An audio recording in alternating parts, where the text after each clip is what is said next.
Brighton Estate, Wiltshire, England, July 1853. I'm going to sleep with Mr. Landon. Lady Sophie MacIntyre abruptly straightened her back and dropped her crocheting to the floor with a soft thud. Excuse me? There's not a thing wrong with your hearing, Sophie dear. Lady Alexandra MacIntyre smiled. I said I'm going to sleep with Mr. Landon. Sophie picked up her crocheting and let out a sigh. I'm not in the slightest mood for one of your jokes, Ali. Who is joking? For goodness sake, you don't expect me to believe. Alexandra stood, held up a hand to stop her sister's words, and placed her own knitting in the basket next to her. She wasn't joking. She'd been waiting months now for Mr. Nathan Landon to propose marriage to her, and she was damn tired of his foolish trifling. I certainly do expect you to believe it. I've allowed him so many liberties I'm beginning to feel like I've already lost my virginity, yet nothing. No promises from him, not even a bloody I love you. Have you considered, Sophie said, that perhaps it's because you've allowed him so many liberties that he's not taking you more seriously? Don't be silly.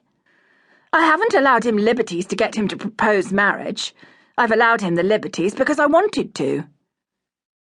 Ali, have you never been curious, sister dear? Sophie's cheeks reddened. I'm as curious as anyone, but I know my place. You and Van Arden never... Of course not, Sophie said hotly. Not even a kiss. You're missing out on life's pleasures, then. I've no interest in... Oh, Sophie, please spare me the self-righteous drivel. You just admitted to curiosity. We're all interested. Lily and Rose both slept with their husbands before marriage, and while it might have been behaviour to expect from Lily, it was not from Rose, yet she did it. Still, Ali, if it's marriage you're after, perhaps you should not have let him have so many liberties. And you think he would have proposed by now if I hadn't allowed the kissing? I think it's a distinct possibility. Ali rolled her eyes. No man in the world would marry a woman just to get into her drawers. There were places one could go to get that. And with Mr. Landon's money, he could have as much as he wanted. I disagree, dear, but it's quite a moot point. I've allowed the liberties and I can't take them back. Nor do I want to. I enjoyed it. And now you think to give him the ultimate liberty? Yes. Whatever for? Ali smiled deviously. So you can catch us, of course. Lord Evan Xavier entered his father's mansion on the Brighton estate, handing his riding gloves to the butler. I trust your ride was pleasant, my lord? Yes, thank you, Graves. Are my stepsisters at home? Lady Sophie and Alexandra are in the front parlour. Thank you. Evan turned and headed up the long staircase to the second level, his goal to get as far away from the front parlour as possible.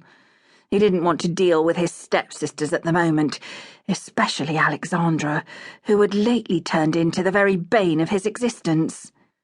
Their newly wedded parents had left for the continent nearly a month ago, and while they were abroad, the girls were Evan's responsibility.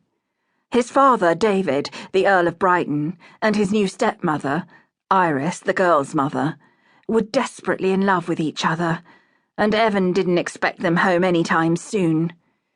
He normally enjoyed having the estate to himself when his father was away, but now, well, he was no longer alone. He found sanctuary in his own suite of rooms on the third level. The girls would never dream of setting foot there.